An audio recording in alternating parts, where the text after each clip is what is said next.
ጥር 7 ቅድስት ሥላሴ የባቢሎንን ግንብ ያፈረሱበት ዕለት ነው። ቅዱስ ቆስጠንጢኖስን የክርስትና ጥምቀት ያጠመቀው አባ ሶልጴጥሮስም ዕረፍቱ ነው። ቅዱስ ኤፍሬም ዓመታዊ መታሰቢያ በዓሉ ነው። እንኳን ለዚህ በዓል በሰላም አደረሰ። በስመ አብ ወወልድ ወመንፈስ ቅዱስ አሐዱ አምላክ። ውድ የዩቲዩብ ተከታታይ ቤተሰቦቼ በያላችሁበት ሰዓት አቆጣጠር እንደምን አላችሁ? እግዚአብሔር ይመስገን ደህና ነኝ። ለዚህ ቤት አዲስ የሆናችሁ ሰብስክራይብ እያደረጋችሁ ቪዲዮውን ደግሞ ላይክ በማድረግ ጀምሩት።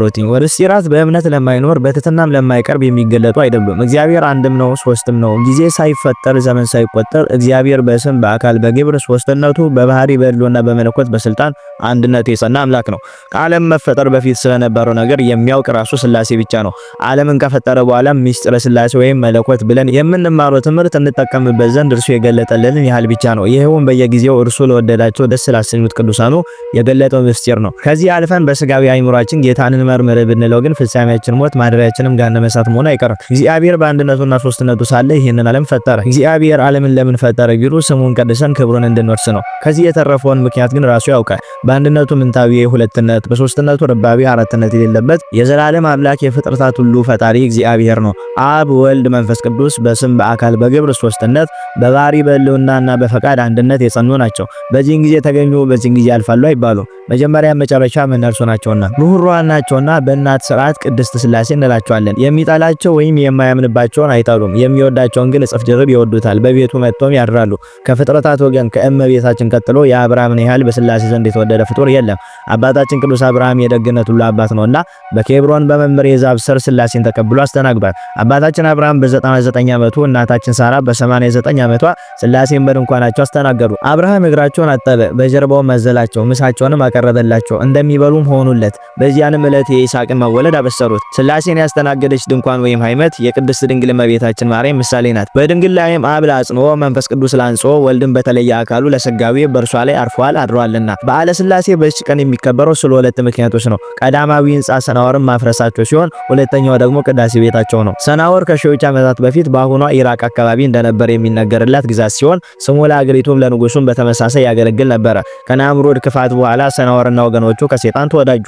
ከጥፋት ውሃ ወይም ከኖህ ዕረፍት በኋላ በስፍራውን በአንድነት ይኖሩ ነበርና እርስ በርሳቸው ኑ ሳንበተን ስማችን የሚጠራበትን ሕንጻ እንስራ፣ በዚያውም አባቶቻችንን በውሃ ያጠፋ እግዚአብሔርን እንዋጋ ተባባሉ። ቀጥለውም ሰማይ ጠቀስ ፎቅን ገነቡ። ከሕንጻውም መርዘም የተነሳ በፀሐይ አብስለው በልተዋል ይባላል። ቀጥሎም ጦር እያነሱ ፈጣሪ ሊወጉ ወርውረዋል። መቼም የእነዚህን ሰዎች ክፋትና ቂልነት ስንሰማ ይገርመን ይሆናል። ግን እኮ ዛሬ ሰለጠንኩ በሚለው ዓለም እየተሰራ ያለው ከዚህ የከፋ ነው። ቸርነቱ ቢጠብቀን እንጂ እንደ ክፋታችንስ ጠፊ ነበረን። ሩህሩሃን ሥላሴ ግን የሰናወር ሰዎች የሰሩትን አይተው ማጥፋት ይችሉ አላደረጉትም። የባሪያቸውን የቅዱስ ኖኅን ቃል ኪዳን አስበዋልና። ይልቁኑ ኑ እንውረድ፣ ቋንቋቸውን እንደብልቅባቸው አሉ እንጂ። ከለዳውያን ልሳናቸው ተደባልቆ 71 ቋንቋዎች ተፈጠሩ። እነርሱም ስምምነት አጥተው ተበተኑ። ሥላሴም ያን ሕንጻ በነፋስ ትቢያ እንዲሆን በተኑት። ስለዚህ እስከ ዛሬ ስፍራው ባቢሎን ዝሩት ሲባል ይኖራል። ዳግመኛም በዚህ ዕለት አድያም ሰገድ ኢያሱ በኢትዮጵያ በነገሱ በ10ኛው ዓመት በጎንደር ከተማ ንግሥት አድባራት ቅድስት ሥላሴ ቤተክርስቲያን ተሰርታ ተጠናቃለች። ጥር 7 ቀንም ሊቁ ክፍለ ዮሐንስን ጨምሮ በርካታ ምዕመናን፣ ሰራዊት፣ መሳፍንትና ሊቃውንት ባሉበት ቅዳሴ ቤታቸው ተከብሯል። በዕለቱም ታላቅ ሐሴት ተደርጓል። ኢያሱ አድያም ሰገድ ኃያል፣ ደግ፣ ጥበበኛ፣ አስተዋይ፣ መናኝ ንጉሥ ነውና ቤተ ሥላሴን አስጊጿታልና ከዚህ ቀን ጀምሮ ጥር ሥላሴ በድምቀት የሚከበር ሆኗል። ነገር ግን በተሰራች በ16 ዓመቷ ደጉ ኢያሱ ከተገደለ በኋላ ቤተክርስቲያኑ በአደጋ ፈርሷል። ዛሬ የምናየው በ1780 ዓ.ም በልጁ በአፄ ዳዊት ሳልሳቢ የታነጸውን ነው። የቅድስት ሥላሴ በረከታቸው የደረሱ ሶልጴጥሮስን ታሪክ እንመልከት። ይህንንም ቅዱስ ሊቅነቱ፣ ደግነቱ፣ መልካም ተጋድሎ፣ ምግባር ሃይማኖቱን አይተው አባቶች በሊቀ ሐዋርያት በቅዱስ ጴጥሮስ ወንበር ላይ ሊቀ ጵጵስና በሮሚ ሀገር ላይ ሾሙት።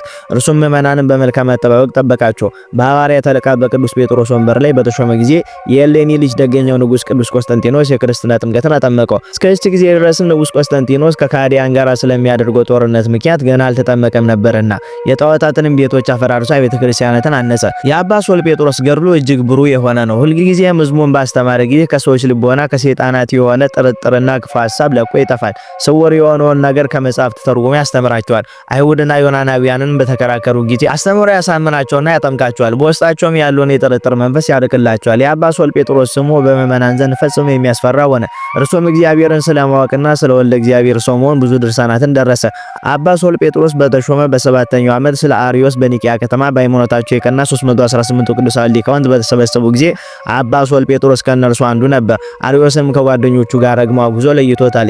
ከአራቱም ስዩማን መንበርም አንዱ ነበር። አባ ሶል ጴጥሮስ መልካም የሆነ አገልግሎቱን ፈጽሞ እግዚአብሔርን ደስ አሰኝቶ በሹመቱ 11 ዓመት ቆይቶ በሰላም አረፈ። ረድኤት በረከቱ ይደርብን፣ በጸሎቱ ይማረን። ዳግመኛም በዚች ዕለት ቅዱስ ኤፍሬም ዓመታዊ መታሰቢያ በዓሉ ነው። ስንክሳሩ እንደሚለው ቅዱስ ኤፍሬም ከዋክብትን ከሚያመልኩ ሰዎች ሀገር ነው። አባቱ የጣዖት ካህን ነበር። ቅዱስ ኤፍሬም የተወለደው በ306 ዓመተ ምህረት ገደማ በሜሶፖታሚያ ውስጥ በሚገኝ ንጽቢን በተባለች ቦታ ነው።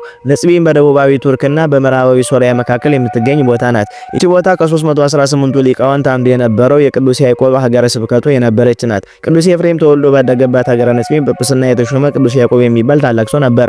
እርሱም የሰማዕትነትን፣ የሐዋርያነትን፣ የጻድቅነትን፣ የሊቅነትን ግብር ያለው አባት ነው። ቅዱስ ኤፍሬም ይህ አባቱ ሁልጊዜ ሲያስተምር ይሰማው ነበርና በስብከቱ ተማረከ።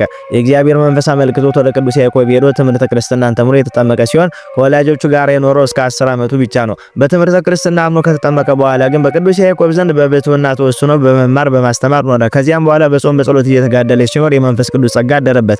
አይዛብን ተከራክሮ አስተምሮ ይረታቸው ጀመር። በ325 ዓመተ ምህረት 318 ኤጲስቆጶሳት ቢሆንላቸው አርዮስን አስተምረው መክረው ከክደቱ መመለስ እሺ ባይላቸው ግን አውግዞት ለመመለስ በኒቂያ ሲሰበሰቡ ቅዱስ ኤፍሬም ከአባ ያዕቆብ ጋር አብሮ በጉባኤ ተገኝቶ ነበር። አርዮስን አውግዞ ከለዩት በኋላ ቅዱስ ኤፍሬም በዚያች ሌሊት ከምድር እስከ ሰማይ የሚደርስ የብርሃን ምሰሶ ተተክሎ አየ። የዚህን ራእይ ምስጢር ይረዳ ዘንድ ወደ ጌታችን ጸለየ። ይህም የቂሳርያው ሊቀ ጳጳሳት ቅዱስ ባስልዮስ ነው የሚል ቃል ከሰማይ ወደ እርሱ መጣ። ቅዱስ ኤፍሬምም ያየው ዘንድ ወደ ቂሳርያ ሀገር ተጓዘ። በደረሰም ጊዜ ወደ ቤተክርስቲያን ሲገባ ቅዱስ ባስልዮስን ከወርቅ የተሰራ ልብሰ ተክህኖ ለብሶ ወንጌልን ሲያነብ አየው። 3 ምልክቶችን እስኪያይ ድረስ በልቡ ተጠራጠረ። ይኸውም መጀመሪያ ነጭ ርግብ መጣ በቅዱስ ባስልዮስ ራስ ላይ አረፈች። ቀጥሎም በልብሱ ላይ የሚያርፉ ተዋሲያን ይቃጠሉና ይረግፉ ነበር። ሶስተኛም ከአፉ የእሳት ነበልባል እየወጣ ምዕመናን ላይ ሲያርፍ ተመለከተ።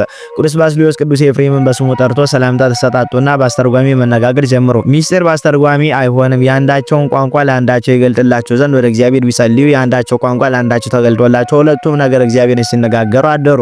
ከዚያም በኋላ አባ ባስልዮስ ቅዱስ ኤፍሬምን ድቁና ሾመው። ከጥቂት ወራትም በኋላ ቅስና ሾመው። ከዚያም በኋላ ትሩፋቱ ባለሙሉ አበራ። አንዲት ወገን የከበረች ባለጸጋ ሴት ነበረች። እርሷም ራሷን ለካህን ለማስመርመር ኃጢአቷን ትናገር ዘንድ ታፍር ነበረ። ከታናሽነቷ ጀምራ የሰራችውን ኃጢአቷን ሁሉ በዝርዝር ጽፋ በክርታስ አሽጋ እንዲጸልይላት ኃጢአቷን ይደመስስላት ዘንድ ቅዱስ ባስልዮስን ለመነችው። እርሱም ይሁን እንዳልሽ ይሁንልሽ ብሎ ጸልዮላት ከአንዲት ኃጢአት በቀር ሁሉንም በጸሎቱ ደመሰሰላት። እርሷም ክርታሱን በገለጠች ጊዜ ከአንዲቷ ኃጢአት በቀር ሌሎች ሁሉም ተደምስሰው ጠፍቶ አገኘች። ቅዱስ ባስልዮስም ስለ አንዲቷ ኃጢአቷ ወደ ቅዱስ ኤፍሬም እንድትሄድ አዘዛት። ቅዱስ ኤፍሬምም ፈጥነሽ ወደ ቅዱስ ባስልዮስ ሂጂ፣ ነገር ግን ሞቶ ወደ ቤተክርስቲያን ሲወስዱት ታገኘዋለሽ።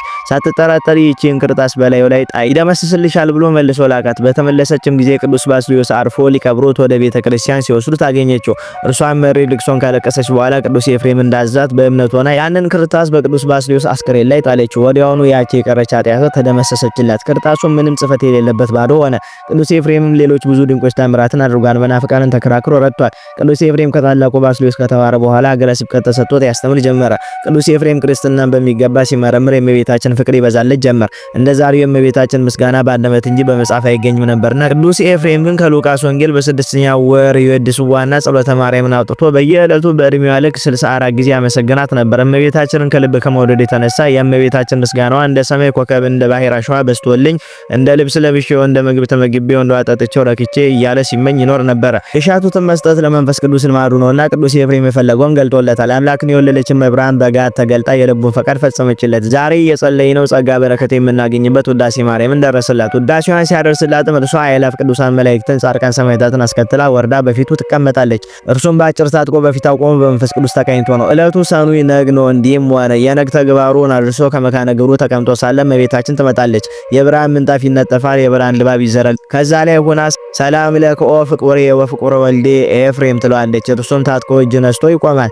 ወድሰኒ ትለዋለች። እርሱም ሰማያዊያን መላእክት፣ ምድራዊያን ጻድቃን፣ ሰማዕታት አንቺን ማመስገን የማይቻላቸው ለኔ እንደምን ይቻለኛል አላት። እመቤታችንም መንፈስ ቅዱስ እንዳቀበለ ተናገር አለችው። ባርክኒ ይላታል። እርሷም በረከተ ወልዴ ወአብ ወመንፈስ ቅዱስ ይድር በላይ ለከ ትለዋለች። ወመልሳን ቅዱስ ኤፍሬምም ተባርኮ መንፈስ ቅዱስ እንዳጸናው ቀለም ሰተት አድርጎ አመስግኗታል። ስታስደርሰውን በሰባት ክፍል አስደርሰዋለች። ምስጋናዋ የሰባቱ ዕለታት ውዳሴ ማርያም ነው። የእመቤታችን ውዳሴዋን በሰባት ቀናት ከደረሰላት በኋላ በብርሃን መስቀል ባርከው ምስጢር ገልጣለት አረገች። ቅዱስ ኤፍሬም ከዚያም በኋላ አቤቱ የጸጋን ማዕበል ግታልኝ እስከሚል ድረስ ከእመቤታችን ውዳሴ ሌላ 14000 ድርሳናትን ተግሳጽን ደርሷል። ብዙውን ድርሰቱን መላእክት ደብቀውታል፣ ወስዶም ለምስጋና ተጠቅመውበታል። መልካም የሆነ ነገር ሁሉንም በፈጸመ ጊዜ ጌታችን እመቤታችንንና ቅዱሳን ሰማዕታትን ሁሉ አስከትሎ ተገልጦ ቃል ኪዳን ከሰጠው በኋላ ቅድስት ነፍሱን በክብር ተቀብሏታል። ቅዱስ ኤፍሬም የደረሳቸው የእነዚህ የሰባቱ ዕለታት ውዳሴ ማርያም ዜማቸውን ቅዱስ ያሬድ ደርሶታል። አክሱም እርሱም ጽዮንን እየተሳለማት ሳለ የብርሃን እናት እመቤታችን ተገልጣለት ቅዱስ ኤፍሬምንና ቅዱስ አባ ሕርያቆስን በአካለ ነፍስ አምጥታ ድርሰታቸውን ቅዳሴያቸውን ያሰሙታል። ቅዱስ ያሬድም በመልኩ እያደረገ ዜማውን ደረሰ። ቅዱስ ያሬድም ዜማውን ሲጨርስ የብርሃን እናቱን አምላክ በያዘችው የብርሃን መስቀል ባርከው ተስፋውን ነግረው አድርጋለች። የቅዱስ ኤፍሬም ረድኤት በረከቱ ይደርብን። ለቤቱ አዲስ የሆናችሁ ሰብስክራይብ በማድረግ ቤቱን አሳድጉት። ይቆየን።